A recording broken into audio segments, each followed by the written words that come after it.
Grabe ang laki ng naipon na naman at binigay ng sponsor kay Beyonce. Nako po. So bago natin ipagpatuloy ang ating pag-support today's video, kung bago ka pa lang sa aking channel, please subscribe po, like, and pakit na rin po natin guys ang notification bell upang ma-update po tayo tuwing ako pinag-upload patungkol sa Team Kalingap, and please support po natin ang buong Team Kalingap, lalong-lalo na po kila Kalingap Rab at Kuya Bat.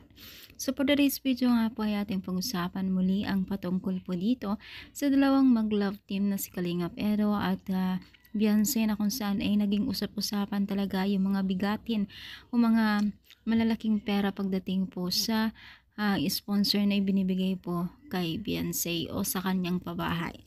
So kung maalala po natin yung 1.5 something, no, ay mas pansamantalang itinulong muna sa mga nasalanta, but now meron na naman daw 1 million o kulang-kulang na likom na naman tong pagdating sa sponsor. Grabe na talaga ang kalakas ni Beyonce sa mga sponsor po nila, no. Talagang hindi mo talaga maaawat ang kanyang swerte ngayon taon. Talagang sobrang swerte niya, napakalaki ang bahay at mga pera na naibibigay sa kanya. Grabe, sabi natin talaga na the best talaga, no.